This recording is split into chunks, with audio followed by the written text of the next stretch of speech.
सुप्रभात बच्चों। पिछले क्लास में हम लोगों ने पढ़ा था ह्यूमन बीइंग का मेल और फीमेल रिप्रोडक्टिव सिस्टम। उसमें हमने पढ़ा था ह्यूमन मेल रिप्रोडक्टिव सिस्टम में कौन कौन से पार्ट्स हैं, किस पार्ट का क्या इम्पोर्टेंस है, और फीमेल रिप्रोडक्टिव सिस्टम का भी पार्ट हमने पढ़ लिया था। आगे अब पढ़ना है फर्टिलाइजेशन। फर्टिलाइजेशन क्या है?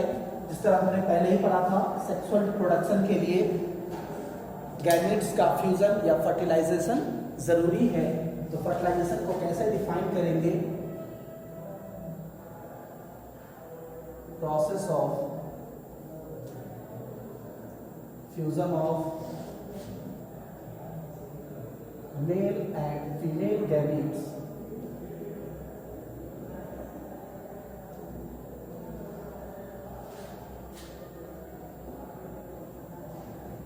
is called fertilization. It is one of the important phenomenon occurs during sexual reproduction. चाहे वो प्लांट्स में हो या एनिमल में हो, फर्टिलाइजेशन सब में होगा। तो हम यहाँ पर ह्यूमन रिप्रोडक्शन के बारे में पढ़ रहे हैं। तो ह्यूमन बीइंग में हमने पढ़ा था मेल गैमेट क्या होगा, स्पर्म, और फीमेल गैमेट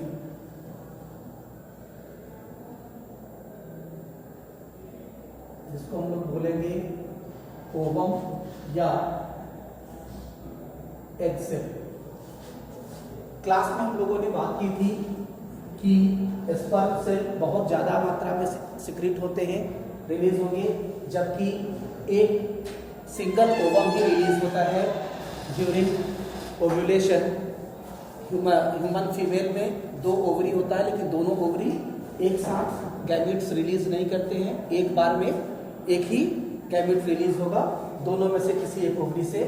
तो जब ये स्पर्म और ओवम एक साथ फ्यूज करेंगे तो इस नेचुरल फिनोमिनन को हम लोग बोलेंगे फर्टिलाइजेशन।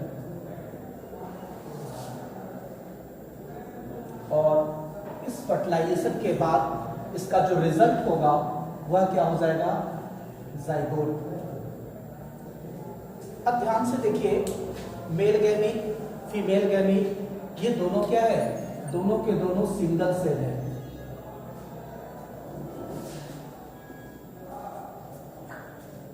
मेल गैमीट भी सिंगल सेल है और फीमेल गैमीट भी सिंगल सेल है, लेकिन इसके दोनों के फ्यूजन के बाद जो नया सेल बना जाइगोट, वो भी सिंगल सेल है। तो फिर जब गैमीट और जाइगोट दोनों सिंगल सेल ही हैं, तो फिर यहाँ पर क्या डिफरेंस है? एग्जाम में आपसे क्वेश्चन पूछा जाएगा, what is differences between gametes and zygote. तो हमें हमेशा याद रखना, हमने क्लास में बात की थी कि जो मेल गैमीट या फीमेल गैमीट का फॉर्मेशन होता है वह मियोसिस सेल डिवीजन के बाद होता है, और मियोसिस को रिडक्शनल डिवीजन भी कहा जाता है। क्यों? क्योंकि यहाँ पे क्रोमोसोम का जो नंबर है वह मदर सेल का आधा हो जाता है। तो अगर मेल गैमेट में अगर डिफरेंस लिखे तो जो मेल गैमेट होगा वो क्या हो जाएगा, एन या हैप्लॉइड नेचर का होगा, जबकि फीमेल गैमेट में क्या होगा, हैप्लॉइड होगा। और जब जैसे ही दोनों एक साथ फ्यूज करेंगे, जो जाइगोट बनेगा वो क्या हो जाएगा, डिप्लॉइड, या उसको 2n लिखेंगे। हमें पता है कि ह्यूमन बीइंग में एक सिंगल सेल में कितना क्रोमोसोम होता है, 46 क्रोमोसोम, दैट इज 46 क्रोमोसोम्स। और सेल चैप्टर में हमने पढ़ा था कि number of chromosomes is variable on the basis of different species of organisms. अलग अलग ऑर्गेनिज्म में क्रोमोसोम का नंबर जो है वह अलग अलग होता है। तो अगर जाइगोट 2n यानी कि डिप्लॉयड होने के बाद इसमें क्रोमोसोम अगर 46 है, तो जो हमारे गैमेट्स है उसमें कितना क्रोमोसोम होगा, 23 chromosomes.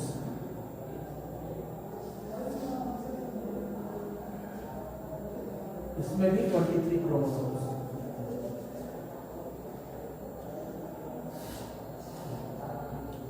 Is that clear? That is the difference between gamete cell and zygote cell. बाद में यही जाइगोट है, इस जाइगोट में जब रेगुलर माइटोसिस सेल डिवीजन होगा, उसके बाद ये जाइगोट क्या बनाएगा, एम्ब्रियो बनाएगा। एम्ब्रियो जिसको हम लोग बोलेंगे मल्टीपल नंबर ऑफ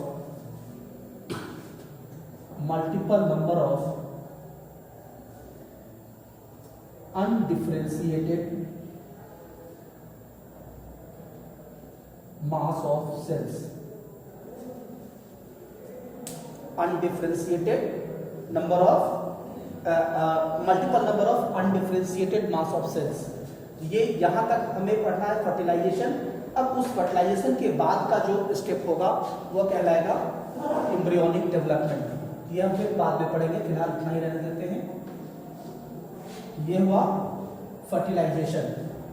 तो ये लाइन समझ में आया, मतलब यहाँ पर मेल गैमीट और फीमेल गैमीट का फ्यूजन हो रहा है, इसलिए इस प्रोसेस को बोलेंगे फर्टिलाइजेशन। उसके बाद का जो हमारा अगला टॉपिक होगा that is embryonic development.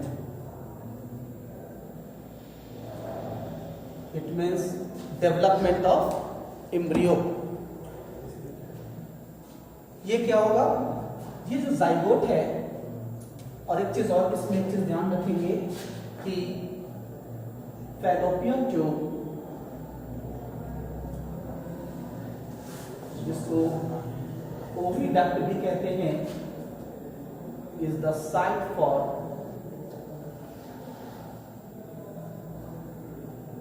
Fertilisation.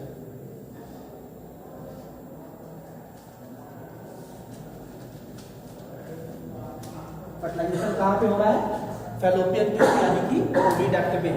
अब ये एम्ब्रियो का डेवलपमेंट क्या होगा कि जाइगोट, ये जो जाइगोट सिंगल सेल है, इसमें डिवीजन होगा। तो डिवीजन के बाद ये जाइगोट डेवलप करके 1 से 2 सेल बनेगा, 2 से 4, फिर 4 से 8 सेल बना, 8 से 16,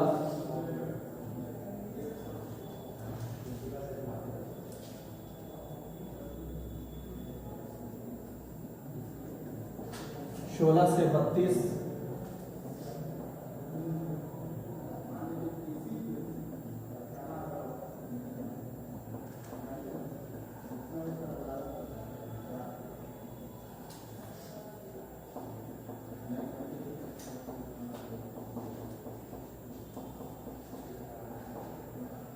और ये 32 सेल स्टेज जो हमारा आता है,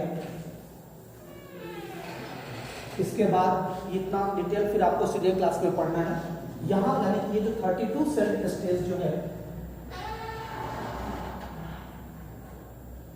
ये जब हमारा जाइगोट डेवलप करके 32 सेल में हो जाएगा, उसके बाद ये इस स्ट्रेच को हम लोग बोलते हैं ब्लास्टुला। इससे पहले मोनुला है, ये सब अलग है, लेकिन सीनियर क्लास में फिलहाल अभी इतना बारे में समझिए कि 32 सेल स्टेज को हम लोग बोलेंगे blastula.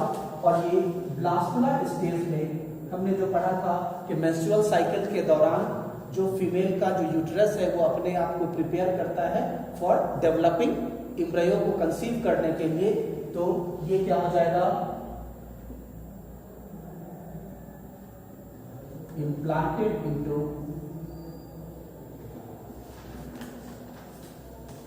Inner wall of uterus.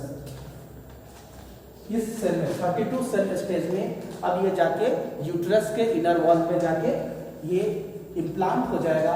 इसी प्रोसेस के बाद यानी कि इतना होने के बाद में तब ये डिसाइड होता है कि the lady has been pregnant.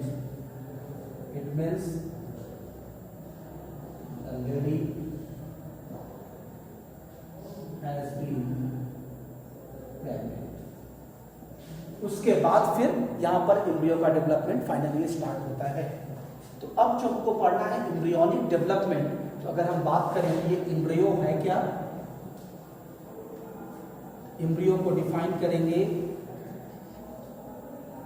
तो group of undifferentiated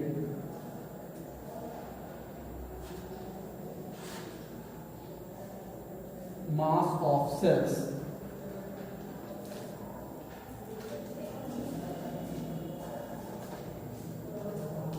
inside the uterus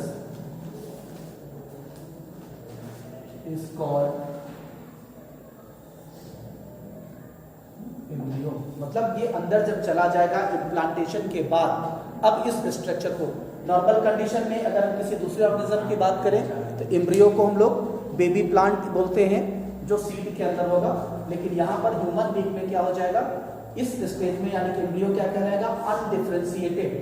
the word undifferentiated कहने का मतलब क्या है कि हम उसके सेल में कोई डिवीजन नहीं कर सकते, कोई भी डिफरेंशिएशन नहीं कर सकते कि कौन सा ऑर्गन बनेगा या क्या बनेगा। ये हमारा कहलाता है एम्ब्रियो। बाद में after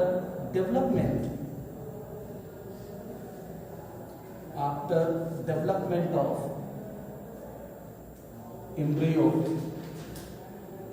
within uterus, जब यूटरस के अंदर ये डेवलप करेगा तो डेवलप करने के बाद there is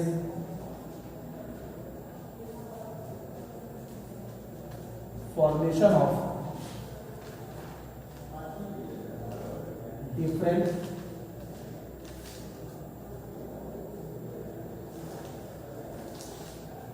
immature organs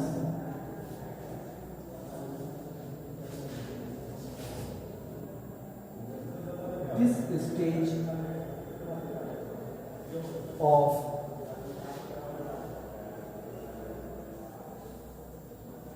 embryonic development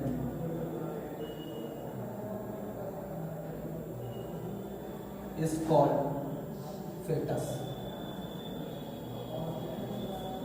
अब आपसे क्वेश्चन पूछा जाएगा what is difference between embryo and foetus. Embryo क्या है और फेटस क्या है।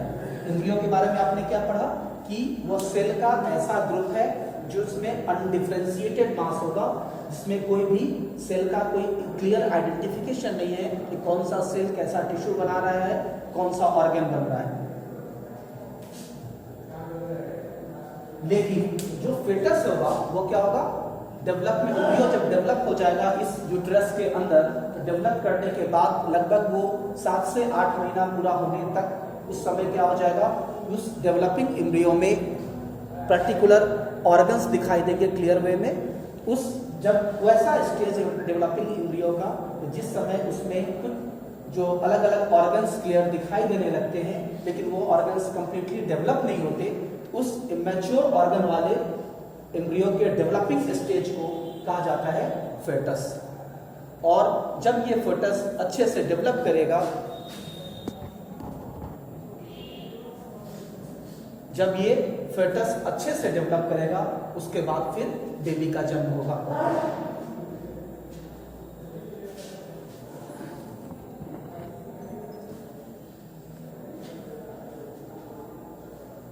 हम लिखेंगे after 9 months of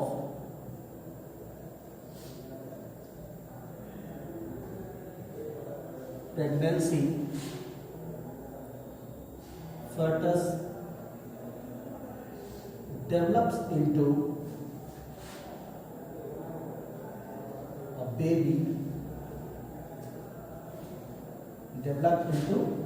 baby,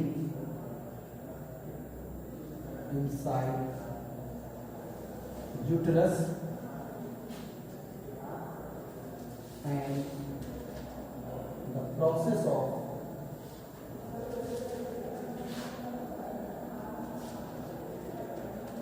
baby birth process phenomenon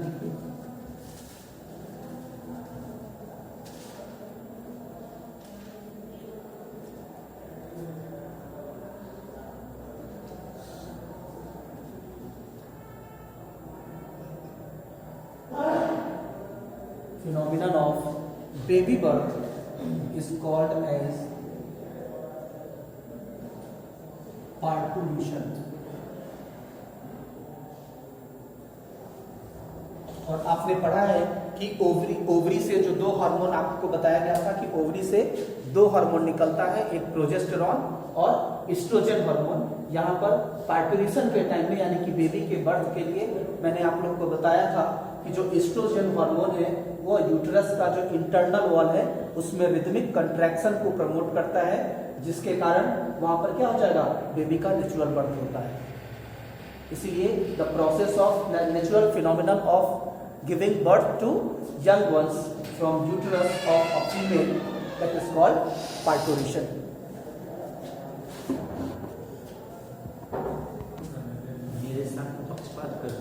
ये होगा 2 cell stage, 4 cell stage,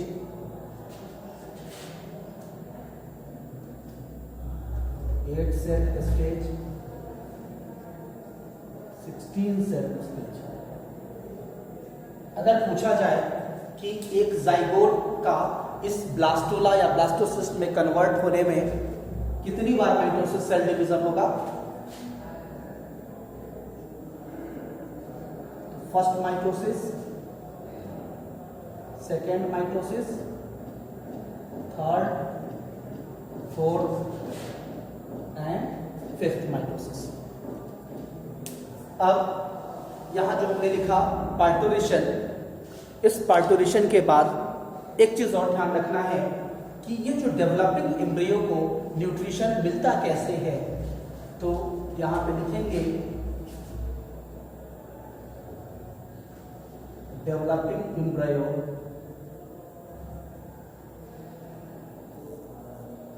with in uterus, uterus को हम लोग ओम भी कहते हैं,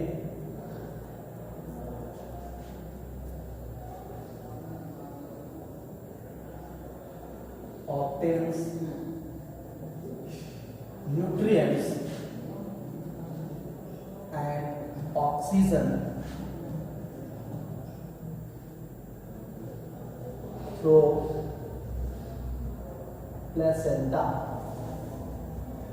उसी प्लेसेंटा के थ्रू मदर्स के बॉडी से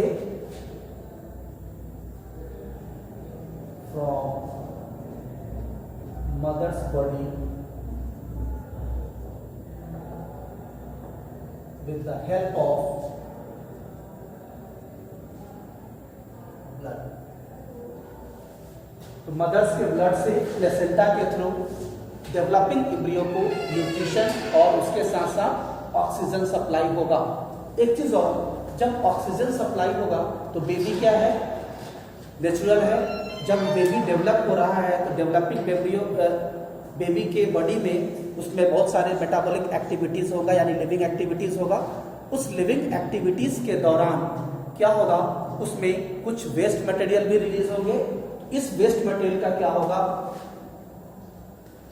and waste materials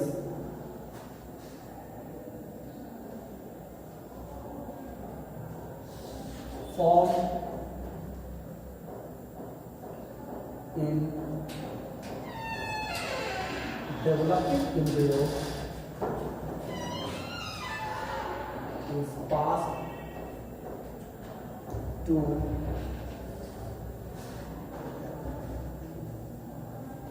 mother's body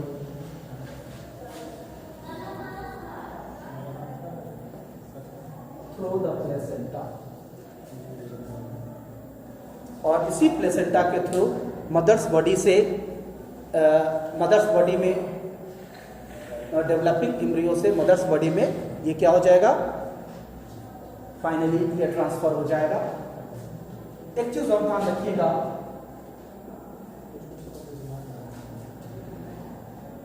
time period for embryonic development